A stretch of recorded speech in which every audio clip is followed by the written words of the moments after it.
morning, Matt. Good morning, Hayley. How are you? I'm good, thank you. How are you? Good. I know why you're good. It's my it's birthday. Your birthday. My mom has sent me the same song every year on my birthday that she used to play for me when she would wake me up as a kid. And it's this funny birthday song that I don't know if you remember this, but it lists a bunch of people's names. It sings happy birthday and then it says something funny and then it goes into like Joni and Johnny and Timmy and Tommy and it goes through all of these names. And I'm 34 and she sent it to me for decades. Is Hayley in that song? No. Good question. I don't actually know. I don't think so. It's just like amazing. Happy birthday to everybody on the planet that's celebrating. I really like when my kids or my wife have a birthday, I just go through like a medley of songs and I play like the Beatles and I love the Stevie Wonder one. Fun. Yep, that's a good one. Birthday. Yeah. That's the best. I played that for Rob the other day. Yeah, my husband and I have birthdays very close to each other, just 3 days apart, which is very fun because we just get to have like a big birthday celebration every time. Awesome. It's nice. Awesome. Yeah. Well, we are recording on July 9th. It is Hayley's birthday. It is also Argentinian Independence Day, which, cool. As everyone knows, Argentina is home to the Lionel Messi and the defending World Cup champions, which is ironic. And we will explain that a little bit later. As you know, I was away last week. I know. How was Costa Rica? Oh, it sounded like you were having a blast. It's the best. Okay, why was it the best? Did you see a monkey and a waterfall? Tell us all the things. So many monkeys and sloths and toucans. Oh my God, sloth! That's my dream. I want to touch one. Yeah, no, we saw so many insects. There was definitely a scorpion in our bathroom. We had crazy, amazing iguanas running around. But also like just the stuff that we did, being attached to a 6-year-old and a 9-year-old on a zip line that goes about 50 miles an hour through the rainforest was amazing and terrifying. It was. Did they love it, or were they scared? I think Penn is scarred for life, and I think James wants to be a guide at this point. So, yeah, that's cute. James being the older one, but it's. I'm excited because for most of you listening, this may very well be the first Best Friends on Earth show you have ever heard. So, welcome. Better make it good. Welcome. So the way we usually start is we talk about what we're consuming in pop culture, what's in our feeds, and what are we reading. So here are a few things I will say. First of all, I finally got around to seeing Project Hail Mary on the plane. So good. Did you like it? And did you read the book? I read the crap out of the book a couple of years ago and loved it. And, there's always like a question as to whether it'll be a letdown or not. And I just think they did such a great job. Sure. I do think that, Ryan is probably a little bit too much of a snack to be that role, but it's fine. It's fine. You extend your imagination. Because in my mind, that teacher was so much nerdier than he is. But I digress. Than he ever could be. And I just started reading Verity, which is going to be a movie in October. Yeah. So I read like the first 20% last night. I am destroying it. It's so good. It's very much up my alley. And then I have that on my bookshelf as well. You do? Oh, okay. Well, I have it on my bookshelf as well because it's always a goal of mine as someone who's acted in the past to read the book adaptations that are coming to screen, and because I love to see how they make those changes. And it is, like you said, really interesting because everybody has a very different idea in their head of what characters should look like. And so it is so unbelievably hard to like please everybody in that way. And it does feel like the book usually is better because there's just something very special about being able to create that world in your own head. Yeah. But when somebody does something right, like, man, does that feel incredible to see that story end up on screen. So yeah, hopefully all of these new adaptations are going to be good because that's kind of the way that the industry is moving right now. Absolutely. No, I'm slightly annoyed because I know who the cast is of the movie, but I don't actually know who's playing Anne Hathaway, who. right? Yeah, but I don't know who's playing who, and I don't want to know. So I'm trying to imagine like them as just different characters. Yeah, I'm just gonna put it over there. As long as it doesn't turn into a Blake Lively situation, we should be okay. Yeah, exactly. I really feel like, I'm sorry, strong opinion, but I really feel like somebody else should come in and redo that movie and give it a second chance, because that book is really good. Yeah. But they've like totally ruined it. They tainted it. They tainted it. And it was just, I mean, look, I don't want to, I'm sure there's not even from the drama. Let's say the drama wasn't even a thing. Oh, it was you just mean like from an awful adaptation of that book. It was just awful. The costumes, like everything was just bad. Well, also the lead up, like the campaign leading up to the actual movie. And I remember there was one point where it was like, bring your girls. And it's like, this is not a fun situation. Like, not it was all book. Just very, very weird. It was all weird. Yeah. Strange vibes all around that one. Just read the book. That's it. Just, if you haven't, just read the book. What else? I thought it was hilarious that the internet was freaking out that they thought that Ice Spice, who is 26, made out with Toby Maguire, aka Bully Maguire, who is 51 years old. And it turns out they were actually just sharing a vape. Oh my God, that's hysterical. I love that. It's so dumb. The other thing is just wild speculation and wild things happening on the backs of the Tay-Tay and Travis wedding at MSG. So we got a couple of details. Okay. Haute couture Dior is the dress, which I did just see that they were going to share the drawing and the sketch of her dress, but still not like an actual picture. I don't know when they're sharing that though. And I have to imagine someone has bid out the ass to have their first pictures in publication. And I'm going to guess that's Vogue. That would be my gut guess, just because I don't feel like she wants to be in People magazine or cares about that. Yeah. And obviously it was actually at MSG, which was surprising to me. I really thought that was a front. I thought that there was a theory that they were bringing all of the guests to MSG just to take them underground to Penn Station, to take them somewhere else, which I was like, that would be so cool. But I don't know. Everybody was seen leaving there at like 3 or 4 in the morning. So yeah, there's been some bonkers details. People know that phones were banned and guests had to sign NDAs, but apparently people are trying to sell a couple weird things. So one, I saw that somebody is trying to sell literal air from the wedding. That's insane. From the wedding. And then a single AirPod found near the venue. Like at that time that it was happening. It's like literally just somebody that walked by. Trash. They're just genuinely trying to sell trash.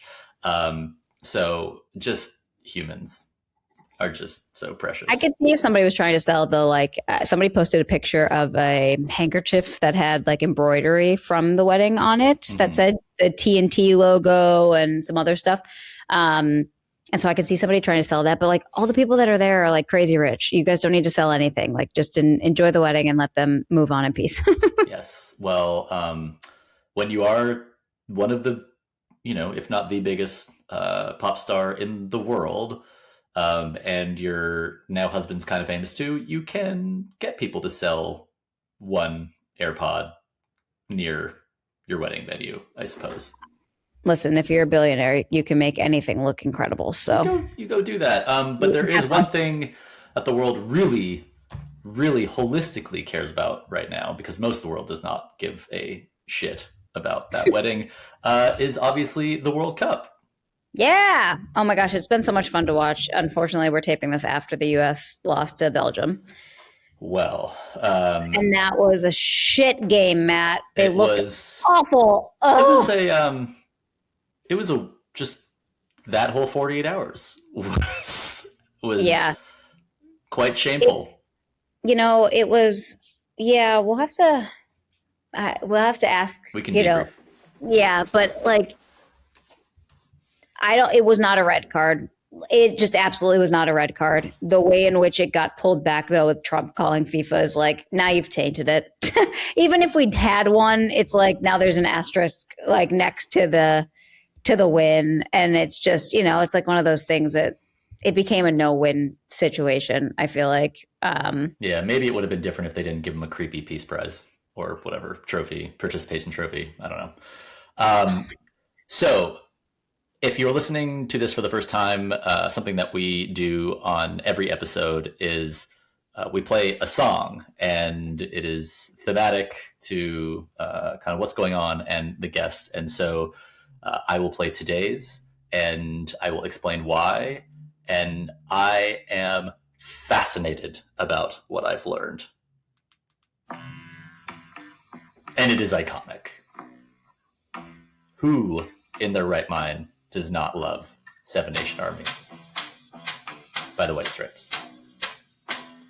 And Jack White was there. I can't speak. Jack White was recently inducted into the Rock and Roll Hall of Fame in November.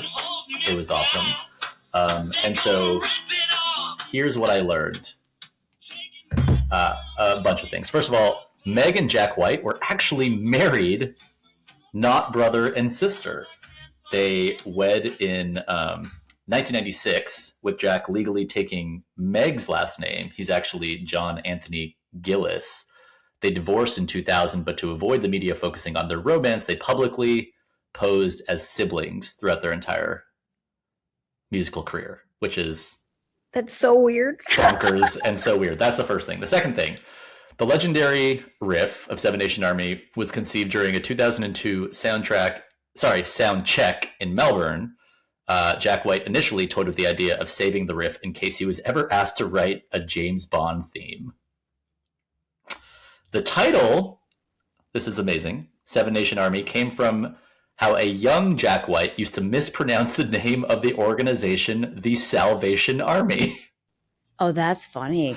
Who knew this shit? But the reason why I wanted to play it today is because of Seven Nation Army's role in the world of football, of soccer. Football. And it really became a chant in October of 2003 when the Belgian club Bruges fans chanted the riff in a Milan bar before a Champions League match against AC Milan.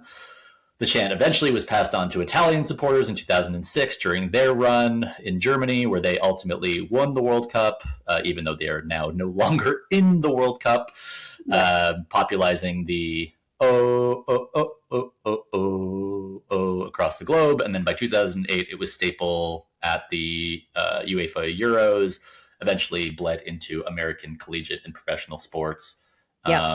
And it's just instantly recognizable. It transcends language barriers.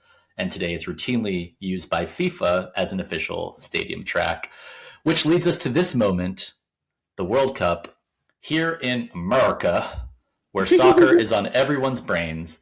And it is home to today's guest, the MLS. Major League Soccer. So should we welcome our guest? Let's do it. Let's do it. Okay, our guest today is Radhika Duggal, the Chief Marketing Officer of Major League Soccer. When MLS first called, Radhika thought that it was a bit of a mistake. She had spent her career at Deloitte, Pfizer, and Chase, marketing everything from credit cards to pharmaceuticals, and had never worked a day in sports. But she said yes because she realized the job wasn't about marketing a product. It was about marketing joy. She joined the league in the spring of 2024, walking straight into one of the most consequential stretches of MLS history. We have Leo Messi at Inter Miami, record-breaking attendance, and now 2026, the FIFA World Cup, hosted here on the league's home turf. Radhika is also an adjunct professor of consumer behavior at NYU Stern, where she's taught for over a decade and authored a widely used consumer behavior courseware. So she's bringing an academic's read on why fans fall in love with brands to a job that's all about building that love at scale. I'm so excited to get into the World Cup and everything soccer. Radhika, everybody welcome. Needs a hype woman. Damn. I know. Welcome to Best Brands on Earth. Hayley, can I just carry you with me? Yes. And when I have a bad day or like a lull in my day, I just need to have that conversation again. I will, and I'll come out with my microphone and be like, your hair looks fantastic today. That's usually never true, so I could always use that compliment. You got it. So awesome. And we were just talking about off camera how yesterday there was not a World Cup game and how it was like looking around like, what do I do? Like, what do I do with my life? What do I talk about? What do I think about? It was the first non-game day in 27 days. Like, it's really been part of everybody's life for a whole month. It's been amazing. Well, and my kids are just as excited to watch the other teams as they have been to watch the US or Canada, where I was born, or Mexico. Like, they're obsessed with Haaland. Obsessed. Oh my God, who isn't? I mean, who isn't right now? By the way, such a great social follow. If you're not following Haaland, he's actually hilarious. But yeah, it's been such a wonderful tournament and such a uniting force globally, and also it's been so heartwarming to like watch everybody come to North America and experience North America and feel really good about it. It's been a minute. That's my favorite part of it. I just love watching how people experience all the parts of our culture that we might not think are crazy and unique and memorable, but are so uniquely American or Canadian or Mexican. I just love that others are getting to experience that. My daughter, on the other hand, loves the soccer part of soccer and loves the players and loves the goals. And she's 6, so she's like little. Her bedtime reading is all the content our team creates about the soccer. Oh, I love no that. joke. She's like learning to read. She's a reasonably good reader. And we sit down every night. She's like, Mama, what did they write at MLS today? And we literally read. And it's just such a cool, to your point, like a uniting thing that we get to have in common, that we get to talk about. And that's the best part, is like how we all come together and share in the excitement. And we had an Olympics in the winter, and it just didn't, it's so much more. It's crazy. It's been really, really nice to watch. It's different. It feels different. Yeah, that's a really good point. Why does it feel so different? Because it's so true. Like, I couldn't have been more obsessed with the Scots in Boston, like wreaking havoc in a really fun way on that city, and then following them to Miami. And like, it's just so amazing to see all of these different fans, come through. I was in Vancouver not too long ago, and the Colombian team had walked out onto this like big rock that wasn't very easy to get to, and somehow put their soccer jersey onto a famous sculpture that was in Vancouver. It's like little things like this that are just, they're so fun. Love it. Yeah. Well, Radhika, thank you so much for joining us. We're so excited to talk not only about, the World Cup, but really how that's translating for you all in the MLS, and how you're going to use kind of this momentum to keep all of the fan base that's watching right now and get into the amazing brand that is the MLS. But I have to ask you, because like you said, you never worked in sports. And so coming over to the MLS had to have been a big change, but also really fun. Tell us just a little bit about that, decision to join a big sports brand. Yeah. To your point, it was a little bit surprising to initially start thinking about, do I want to work in soccer? Can I really contribute in this industry that I don't have a ton of experience in? But one thing I would say to anybody 2.5 years into this job is bet on yourself, because I think we maybe sometimes tend to underestimate what our capabilities are or what we bring to the table. So I started going through the interview process with Major League Soccer, and I realized a couple of things.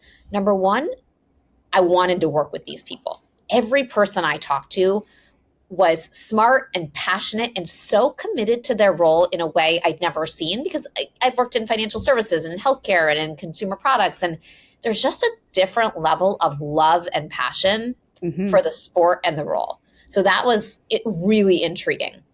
The second thing was the tailwinds behind the league were enormous. This messy World Cup coming, watching awareness and fandom of Major League Soccer kind of look like this. You could sort of see it. And then the last was, as I was finishing the interview process, what I realized is it's not about marketing soccer as much as it might actually be about the opportunity, given the time frame, to build one of the biggest upcoming brands in America. And then when you think about that could be one's job for the next few years, you would never say no, right? If you sort of reframe the best people, an incredible league with tailwinds, and the opportunity to reach the next generation of fans. Like, who says no to that? Yeah. Right. Well, you assuredly were probably recruited because you had an outsider perspective. And so, when you join at this like extremely consequential watershed moment for American soccer, like what are you thinking at that moment? And what are some of the first things that you did? And did you have a vision for how you might want to evolve the brand as the new chief marketing officer for the MLS? I think the first thing I was thinking is, geez, I better surround myself with people who know this product and this sport. And I better be quiet and learn from them. So to be fair, that is the first thing. The first thing I think you always do in any organization when you're new is close your mouth and listen. Yep. And try to understand a couple of things. What are the enterprise goals? That's thing number one. How does marketing serve those goals? And then how is your team able to contribute to that? What did they feel is working really well? And what do they feel could work better? And I think, that reality, that takes a little bit of time to understand and think through. So that was sort of job number one. Listen, understand the goals, figure out how marketing contributes and what's working and what's not working. From there, that's when you can start to think about, okay, how do I need the team to orient to achieve those goals? Where are the gaps that we need to plug and fill? And what we really focused on is, as an enterprise, we've got a couple of goals that marketing can drive, not participate in, but drive. One is brand interest, and two is viewership. Yep. And so we started to think about, all right, well, what are the capabilities and disciplines we have today that enable us to do that at scale and fast and run, and what's missing? From a brand interest perspective, we started with just saying, okay, the last time we thought about our brand strategy was in 2014. We should think about our brand strategy. And so within the first 6 months, we had a full data-driven exercise to say, what does Major League Soccer stand for? And how do we make sure every single person in this building, but our clubs, actually know what we stand for and can recite it from memory, because we're all marching to the same drum. So that's sort of thing number one. Thing number two is, how do we organize ourselves for success? League, yes, important, but league and club together. Yeah. One of the most unexpected parts of this role has been the partnership that we get by working with our clubs. We have a small club marketing team, but I've had the benefit of having an incredible relationship with every one of our 30 heads of marketing. I didn't even know that was part of the role. And on, day 1 through 365, I focused on creating that relationship with incredible people, which, again, massive benefit I didn't even know existed in the job. So organizing with our clubs and making sure we're all in lockstep was sort of goal number two. And then figuring out with data, technology, and analytics, how do we drive that viewership KPI? How do we do that in a way that's measurable, repeatable, and it's a lever we can own? We can turn it off or we can turn it on, but it's scalable. So that's a little bit of the journey, but I would say the first and foremost starts with listening, starts with making sure you surround yourself with the best people. Would you say you understand all of the rules of soccer now? Not one bit. No. What I would say is that my team is very forgiving and they answer all the questions and they don't make me feel silly for asking. Yeah. Amazing. It's really funny how many people have, gotten into soccer after even watching Ted Lasso. Because I've seen even the tweets of people saying, wait a second, they didn't cover this in Ted Lasso when certain things are happening in the World Cup. Like, what does this mean? What am I supposed to be watching now? Like, what are they doing? I binge watched Ted Lasso before I started this job. Like, after I got the job to before I started, that was a really good learning ground, but it wasn't enough. That was the homework they gave you. That would be amazing. They were like, please watch Ted Lasso and then come in for your first day. Well, I was like, how do I learn? And so many people were like, watch Ted Lasso. So, okay. That's actually a great segue, because I had a question about how much of MLS's momentum do you feel is, because of the league and the product in the field versus the broader cultural moment for soccer in North America? And I've watched soccer and culture collide, right? For instance, so many celebrities are now owners of soccer teams around the world, whether it's Magic, whether it's Issa Rae, Tom Brady, Will Ferrell, obviously what Ryan and Rob have done with Wrexham, which I think is all just help. But yeah, how have you and your team thought about harnessing that and those relationships in addition to the teams themselves? I think the first question about soccer momentum is a really interesting thing to contemplate. Yeah. part of it's MLS, but part of it's a lot of other things. So I think there's something about just fan behavior changing and a groundswell of love and interest in the sport that just didn't exist when I was a kid. Like I live in New York City. I walk down the street on a Saturday morning. Every third kid is wearing a kit of some kind. Yeah.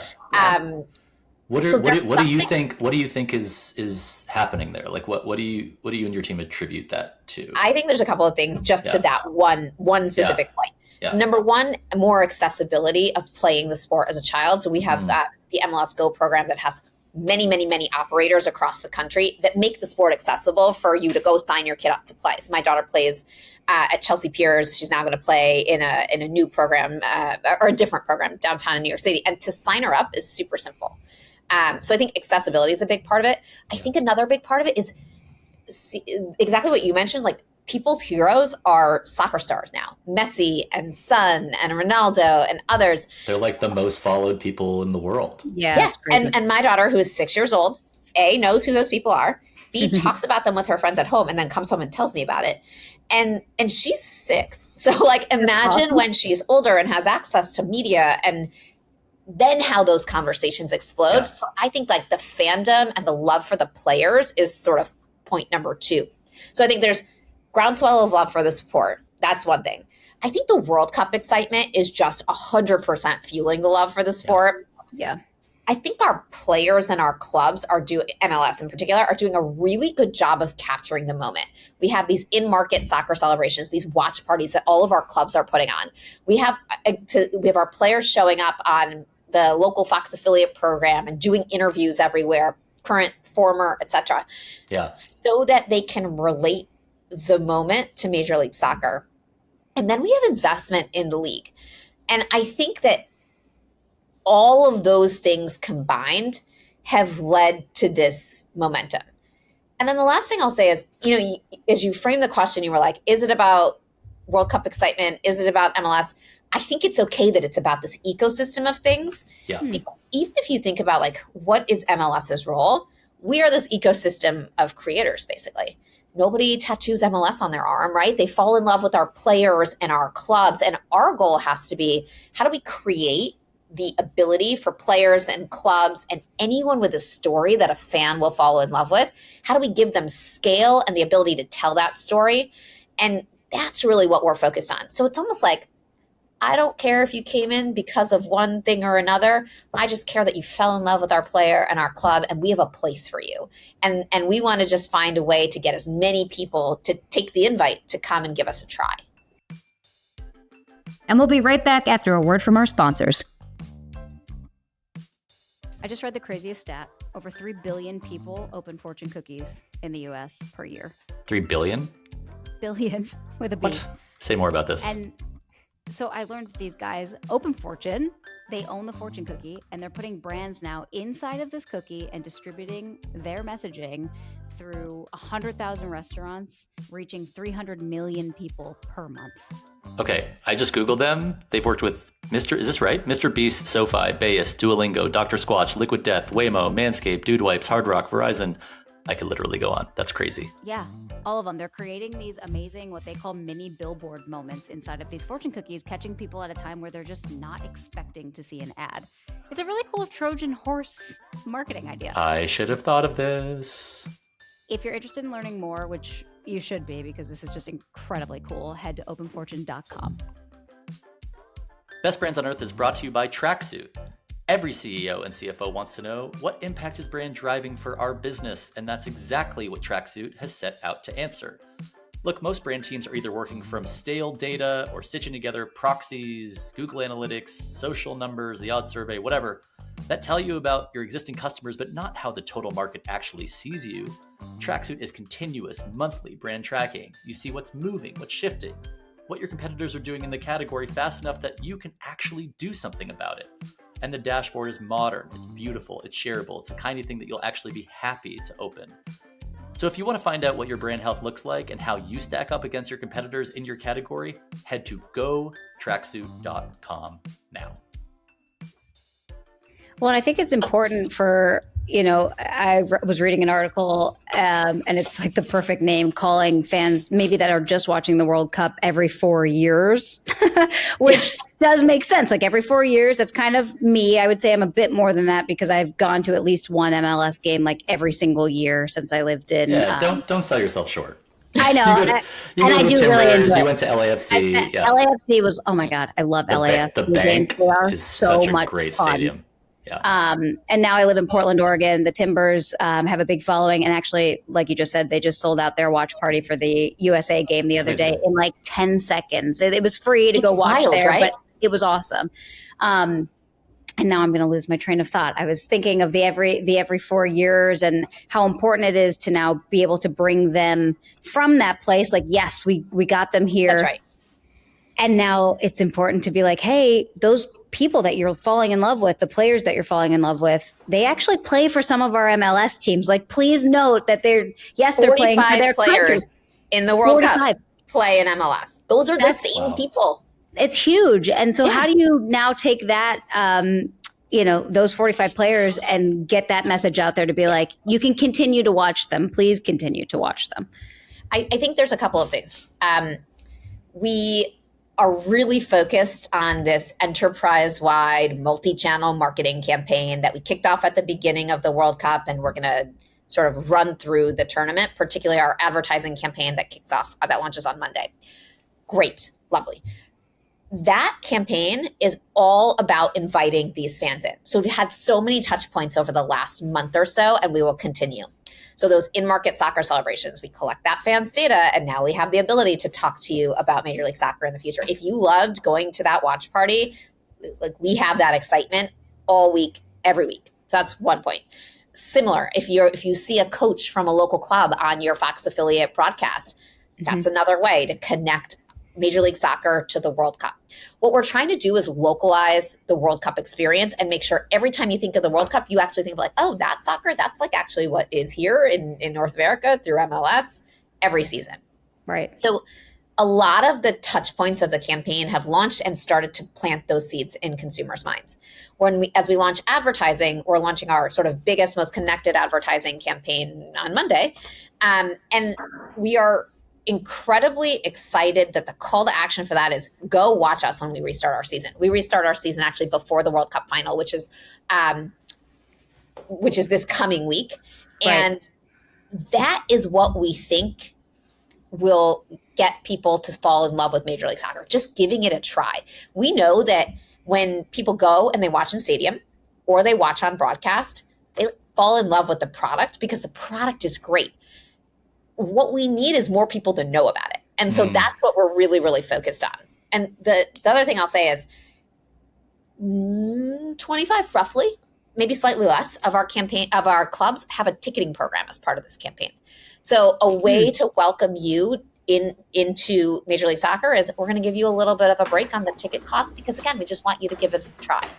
And we know when you go, you fall in love. And that's what we are so excited about. This whole thing is an invitation for people to give us a try, to watch a match, because we know that when they do, they'll fall in love with our players and they'll fall in love with our clubs. So as you look at the data, and I love that. I love that you guys are just right on the heels of the World Cup ending, like full go. I know you have the All-Star game coming up as well. When you look at who's coming to the games versus who is not yet coming, what is that like? Who is coming? Who's not? Like, how do you think about who you're looking to, expand the audience to primarily, secondarily? Like, how do you think about that? I was chatting with someone the other day and they were saying, oh, your target market is everybody. I'm like, in theory, yes. But in practice, as a marketer, your target market can never be anybody because you need unlimited money for that, right? And that's just not the situation anyone is in. So then to your point, Matt, we have to be super laser focused on who are we trying to target? Yeah. And then you make creative, you make events, you make PR, you make all those things for that group of people. 6-year-olds. Got it. If I had my way, yes. But not really. What winds up happening is we, a year ago, set out to say, okay, who is our target market, and had the debate internally. Mm-hmm. Listen, a budget requires you to be really focused and thoughtful. And we said our target audience is folks aged 24 to 44 years old. And we were really intentional about choosing that audience. Number one, we have among the most diverse and young audiences anyway. And we said, okay, this is who wants our product. We should continue on that path. Number two, our product is on streaming. Right or wrong, like in order to watch our product on broadcast, you do have to pay money for it. Mm-hmm. Also, our product is in stadiums and you have to buy tickets. So part of who we're targeting is the acknowledgement of we need that group of people to be able to convert to take the action that we want them to take, which is to give us a shot. So we're really intentional about being really focused on who we're targeting. And then from there, once you know the goal and you know the target customer, you can run. You can create a campaign concept, you can create activations, you can think about PR, you can think about advertising, but you just need that alignment on who the customer is. No, that's so true. And it is interesting in my mind as I was thinking about fans that like me, and I'm in that age range. And maybe it was just where I grew up, but soccer was always actually the first sport that most of us played because because maybe it was that easier. Like most kids can run and try and kick a ball, whereas, baseball like requires maybe a bit more balance in the beginning. Yeah, exactly. And equipment and stuff. But yeah, it's interesting that it didn't necessarily continue to translate from that being like your first sport to you always watching it and and now being like a consistent fan. So I do kind of see though where that age range would be an amazing place to at least start for now. I think that it doesn't translate to from what you play to what you sort of ultimately grow into watching. I think that's actually a marketing problem, right? Yeah. The more, so we see from our data that participation is one of the number one drivers of fandom. So good. That's like foundational. But fandom doesn't happen organically, especially in a world where we get targeted for 100 things all day, every day. And so you need that layer of player storytelling so a kid can have a hero, right? Yeah. You need that layer of targeting parents to help them understand the value of the sport so that they intentionally say, okay, we're going to talk about this together. Right. You need to hit all the people in all the decision makers in a kid's ecosystem to actually continue and grow that fandom, because right or wrong, very little is organic anymore, right? A lot of it is a result of companies targeting you. And I just think over time, some of that will change because soccer will be part of top of mind. We are really getting really aggressive and really clear on who we're targeting and how, but it's less organic, I think, than we would like to think. Sure. I mean, listen, that makes sense. And like you said, like everything is kind of targeted now. And so you have to play that game, right? Yeah. Like it just kind of is what it is. It is interesting though, too, because I feel like I've seen an increase in soccer fandom or even an interest in soccer just because of the fashion of soccer. And you mentioned earlier that a lot of kids are wearing, the kit of their favorite teams.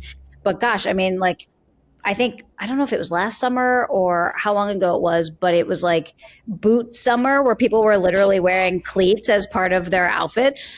And it was like a whole thing. I'm like, wait, this is kind of sick. I feel like that's dangerous. I don't feel like we should be doing that. Fair.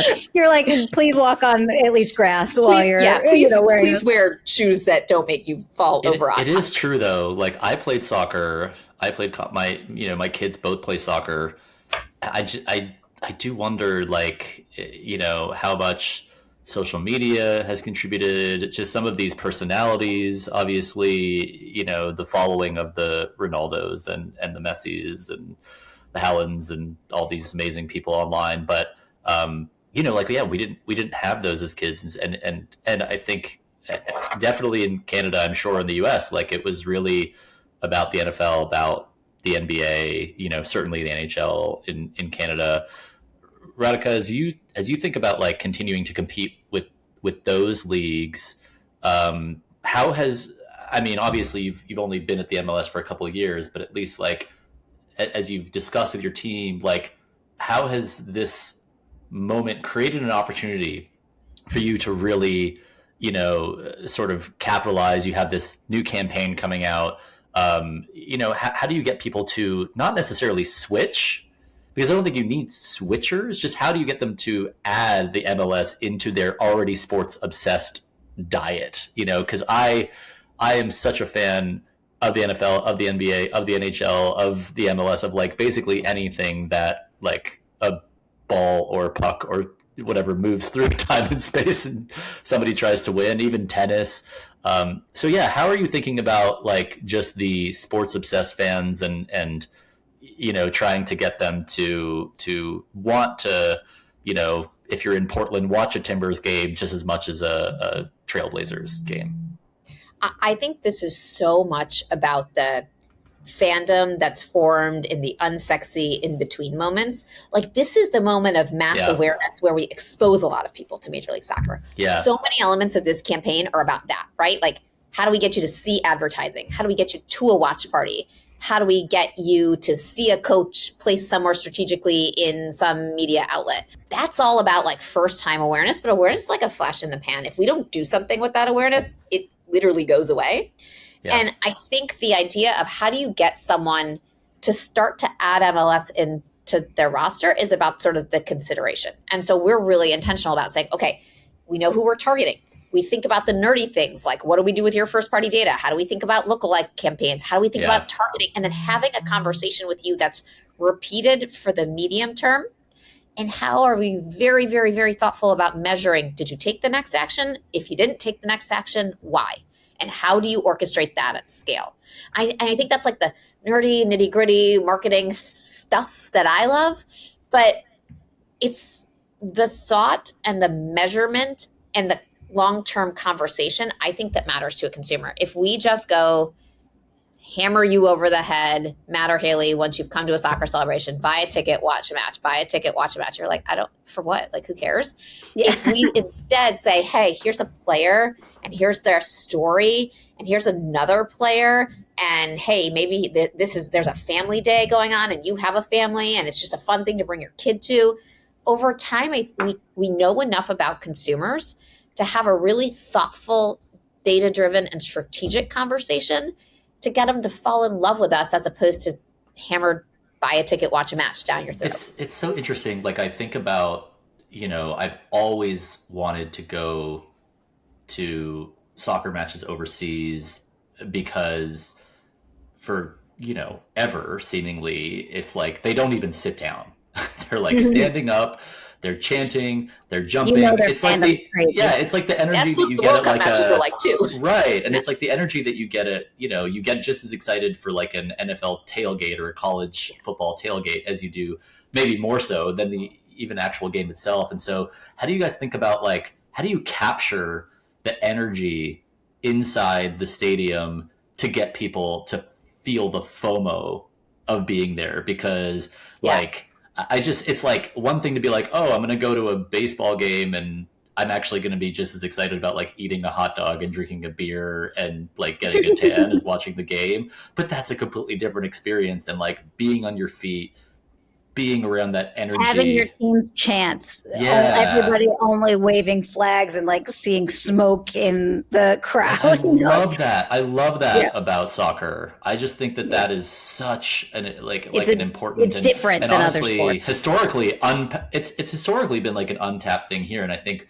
Hayley and I were talking before you hopped on, Radhika, about like when LAFC came into the league, it was like the energy in that stadium, in particular, having the Galaxy already exist with Landon Donovan and everything, like that stadium was beautiful, the thoughtfulness, and then the fans were just like here for it. And it was so fun going to those games, so much more than a Lakers game even, where like it's cool to be around the lore of the Lakers. And obviously it's great to go see LeBron or whoever was playing on the Lakers at the time. I think probably it was still Kobe, but like it's actually not as energizing as an atmosphere, right? Like there's so much corporate. It happens in Toronto too, where I'm from, where like you go to a Leafs game, you're like, I'm at the mecca of Canadian sports, and like everybody's sitting down. It's not very loud because it's largely been paid for by like companies. Yeah. I would say a couple things. I think there are many different kinds of consumers, but I'm going to generalize and say there's two different kinds of consumers. One is actually the person that we need to build the experience around the hot dog and the tan for. There will always be an upper funnel consumer who is there for the experience. And I want every one of our stadiums to be the mecca for those people. And actually, like, we've built in the last couple of years several soccer specific stadiums that do exactly that. The food is like the best of all the local cuisine in that city. Yeah. The retail really shows up in a beautiful way. And for that consumer, we want to deliver that experience. Because, by the way, I feel, and we know from data, when that sort of like first time consumer comes and they try it out and they see the stadium and they see the atmosphere, they become the lower funnel fan, right? They become the repeat purchaser. So great. We got to make the experience for that consumer. But the thing that actually drives the experience and converts the upper funnel customer to a lower funnel customer is what you were actually mentioning, which is like the diehard energy and excitement and support. The thing I'm struck by most in MLS matches is the supporter section where someone is waving a flag for 90 freaking minutes and chanting nonsense. Like, how did they do that even? That energy and that excitement that you're talking about with European soccer, that's what we do. Yeah. And we do that in North America, 30 clubs in 28 cities, all season, every season. And consumers realize that. So that's why we're so focused, particularly with this World Cup campaign, to say, try us. Go watch a match. Take advantage of a ticket deal, because we know when we can get you there, you will fall in love. But I think the experience is equally important. If you are at your first match and you think you're coming for the hot dog and you don't realize you're coming for the experience, we're going to get you the best damn hot dog in the city. But hell yes. But then like we want you to see that there's someone waving a flag for 90 minutes and every person is on their feet and everyone is so excited.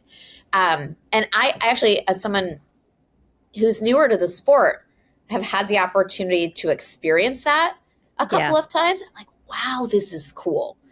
It's that. We just want people to go give it a shot because they all think, wow, this is we cool. gotta get all those consumer products in the stadiums. We gotta get the Coors cans. We gotta get the Heinz, what Heinz just did with the red card and yellow card. Did you see this, Hayley? The ketchup and mustard packs. It was great without the logo even on it. It's so amazing. We gotta get all that in the stadium. Just have people throwing, just holding up ketchup. Holding up, no throwing. Holding up.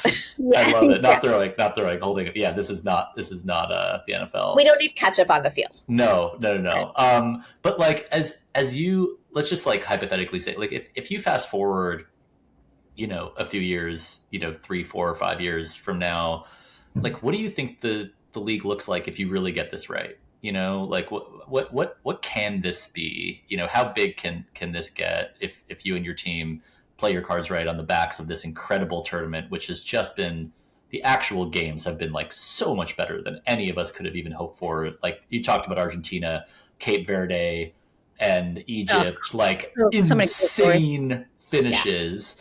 Yeah. What is like? How do you think about that in a more of a longer term vision for the MLS? For us, the outcome we want to drive is more fans. We want more people watching MLS, talking about MLS, falling in love with our players, thinking about our clubs. And in the way, my feeling is the way we do that, again, is the like sustained conversation. This is like one moment of awareness. We're transitioning our season next year. So we have a really short 14-week sprint season. And then we transition our calendar to align with the global soccer calendar. Oh, cool. And awesome. That's the next moment in my mind. This is the the beginning, not the end. This is about using this to start that sustained engagement, because in order for us to get to a place where we just have more and more fans continually engaged, we got to treat them the way every other brand and every other company competing for their attention treats them. It means serving them up great content. It means getting them to matches. It means delivering on the energy and the excitement that we promised. And that happens week over week, day after day, not just one big moment at a time. And we're super committed to that. And I think we're excited about this moment. We're so excited. Like the people on our teams are so excited about this moment. But we kind of feel a little bit of that excitement day over day because we get to play this sport. Like that's what our job is. Yeah. So we're excited about doing it for the long term instead of for the one moment that is 6 weeks long. For sure. Well, and it's like, it doesn't matter where somebody watches a soccer game, once they, fall in love and start to fall in love, like you said, with the stories and the people and the sport in general, it will kind of automatically translate to people wanting to get more of that here, which is just exciting. It is interesting too, because while it's very easy and maybe not as sexy to have the campaigns around the fact that realistically, like, this is an easier and cheaper form of entertainment for families right now than the NFL or something like that. And That's right. The game is not 4 hours. It's 90 minutes. It's a really amazing place to, let's just say you're not even totally into sports. It's a really great place to start because it's a bit more digestible than some of the other like sports that we have in the country. I mean, gosh, who's taking their kid to a 6-hour baseball game and the 4-hour NFL game? It's just, that's a lot to handle compared to. I totally subscribe to, like, as a mother of a young child, like, it is such an accessible thing. And we're always looking for fun things to do with her. It's such an accessible thing.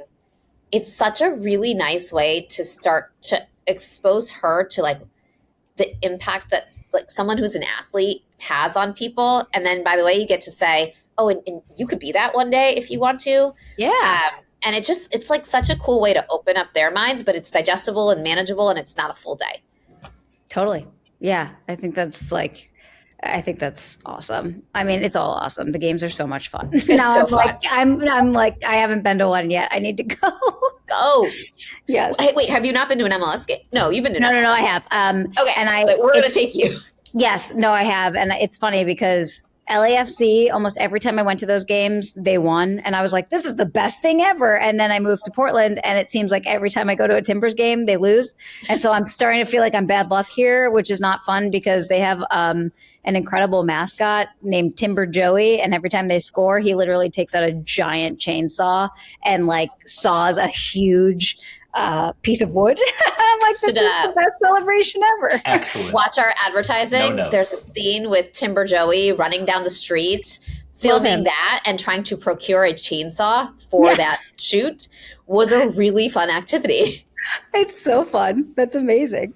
Yes, but I do have to go and break the spell. Because yes, if we can help in any way. If you are in New York, I will go with you. It is awesome. Thank you. I would love that. That would be so much fun. Come visit. That would be great. That would be great. We'll be in New York a couple of times over the next few months. So yeah, we'll definitely reach out. I am a huge sports fan in general and love to scream my face off at live sporting events. So I'm in. Love that. Yeah. That's what we're here for. You'll be one of many if you come to an MLS game. Exactly. Okay. Well, Radhika, we do this really cool segment that we call Crumbs of Wisdom. It's presented by Open Fortune.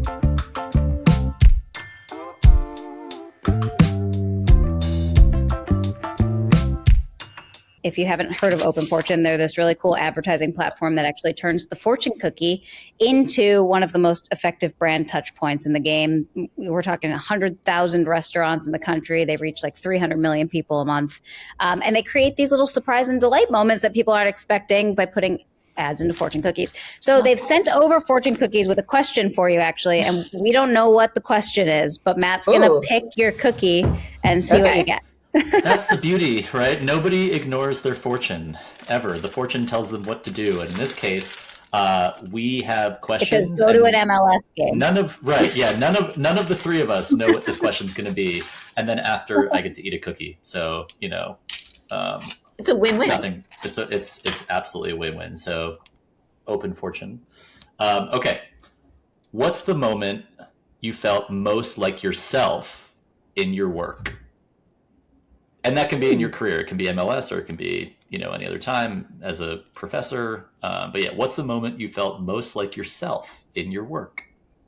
I think it's in the moments where I've had the opportunity to represent my team's work and call each of those people out by name in rooms that they might not be in. I think that's the single most important thing a leader can do. I think it's a practice and a skill that I've spent a lot of time cultivating how you do that effectively. But it is the thing I think is probably most important for my role is representing my team's work in the right way and making sure that they get the credit for it. I love that. I always say brands are really built on four things, which are creativity, innovation, community, and emotion. And I think that isn't just the external expression, but it really starts internally, right? And do you appreciate people? Do you build community? Yes. Do you give them the permission to be innovative and take risks and be creative? And I think that is how brands are built. And so kudos to you. I love to hear that. Love that answer. Me too. We have two more questions, quick ones that we always ask. So the first is what brand, and this can be in any industry, do you think has done a great job of building emotional loyalty at scale, and what can MLS learn from them? I think I've always really admired Disney. The entertainment part is awesome, but it's in my mind because they orchestrate every lever together to get one cohesive message out to the consumer. And I think that that's really special. No brand has unlimited dollars. So you have to pull every lever you can to get one message out to the consumer at one time. And I just think every interaction reinforces wonder, which is the core thing they enable a consumer to feel. And I think that focus is really special. That's so true. Last question, why is the MLS one of the best brands on earth? Because we sell optimism. Our consumers tell us day in and day out that what they get out of watching an MLS game is hope for the future. They're part of building a sports league from the ground up. When our players score an unexpected goal, turn around a match, which happened 2 days ago. I'm like losing track of the days, right? Yeah. Argentina versus Egypt. Messi started the momentum. Just that kind of optimism and hope is unparalleled. And it's one of our core brand tenets. And it's one of our core brand tenets because that's what consumers say that they get from us. It is so hard to make optimism in 2026, but that's what we do. Well, he has a job to finish the World Cup, and then he has a title to defend after that. Small jobs. Small jobs. But he's unreal. Well, we could talk about him forever. He will play till he's 60. Yeah, but no, we are so appreciative. We are so excited. If you are listening to this, we are in the semifinals or beyond of the World Cup. It is real. It is so exciting. We're all on the edge of our seats, and then we will move right into an incredible continuation of the MLS season with this new campaign, with the All-Star game, and so much more. We're so appreciative of your time. Thank you for making time for me. Of course. Oh my gosh, of course. And everybody go make time for a soccer game here in the next couple of weeks. An MLS game. An MLS game. Yes, That's exactly. Right. That's right.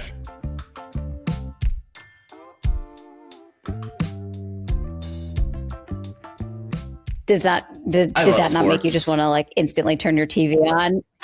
Me too. I love sports. I know. Is this a sports podcast now? Because I'd really love to just continue to talk about it. Thank goodness we can watch soccer today again. Because yesterday it was not on TV.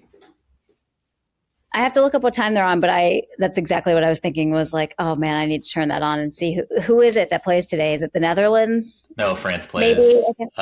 Okay. Netherlands are out. Netherlands lost to Morocco. Oh, I'm sorry. You're right. I'm talking about Norway.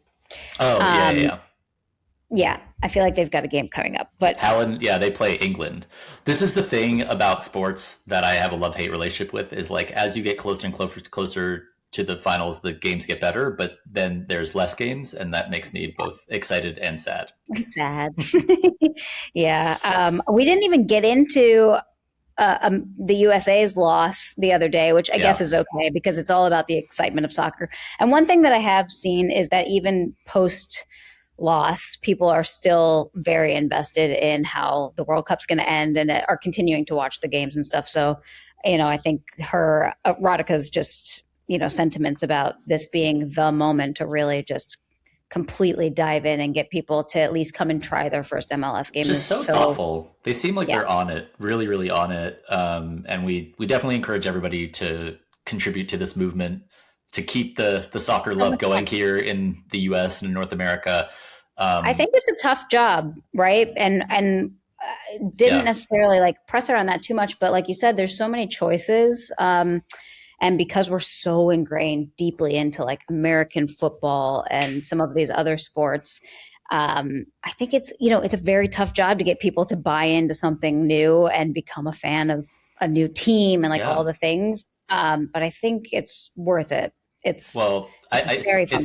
It's interesting because like the fans really do have such a role to play because, you know, the crazier that we are and the higher the demand is, the more that these teams can make, the more that they can attract these players like the Messis to come play in these cities, you know, across North America. And then that just makes the product better. But, you know, definitely we hope that everybody is following some of these 45 players that are playing in the World Cup now that maybe you're learning more about and will come back and play in the MLS, and then definitely go see a game. They are so friggin' fun. So I have to just truly give you my football anecdote. I got very lucky and I was in Marseille, France. Football is life. I was in Marseille, France, and I happened to catch the Marseille PSG game in Marseille, which is their biggest game of the year. And for anyone that follows, you know, European soccer, Marseille was not supposed to win that game. And they did. The city was literally on fire. I'm not kidding. There were flares everywhere. There were fireworks in the street. And we walked probably like 40 minutes from the stadium back to where we were staying. And the whole 40 minutes, the place was on fire. People didn't stop screaming. Like, it was the wildest thing I've ever seen. And I'm a Buffalo Bills fan, and we like to pride ourselves on being pretty crazy. Yeah. That stadium was so loud. There was fire in the stadium. Like, I'll have to send you some of those pictures, but it was nutty. And then from that moment on, I was like, wow, I really need to go to more soccer games, like in general. So I went to a game in Rio like over 15 years ago, and the kind of right team won. And I feel like we were probably out till like 5 a.m. This was like a regular season game. Right, exactly. And it was probably like a Tuesday night. Yeah, definitely. Yeah. Thanks to everybody for listening, watching. We hope that you continue to have BBOE be part of your new regular podcast rotation. We have so many friggin' good episodes coming, and great guests and great brands, the best brands on earth. On that note, Hayley, where can people learn about us, follow us, etc.? Yep, follow us on Instagram and TikTok at Best Brands on Earth. Our YouTube channel is actually BBOE, and next week we can, finally announce now that these things are live, which is so exciting. Next week, next Tuesday, Darman will be on with us talking all things Darman Studios. You're not going to want to miss such a good that. Conversation. It's an amazing episode. Can't wait for you to hear it. And until then, talk to us on socials and tell us who you want on the show. And just enjoy. Follow us on LinkedIn and cheer for Norway, because that's who my kids really want to win the World Cup now. So, we want to see more of the roads.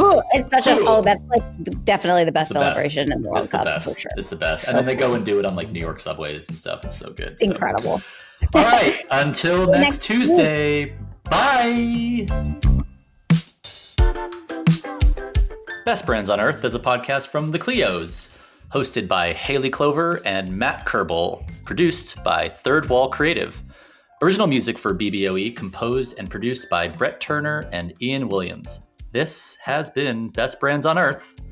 Until next time.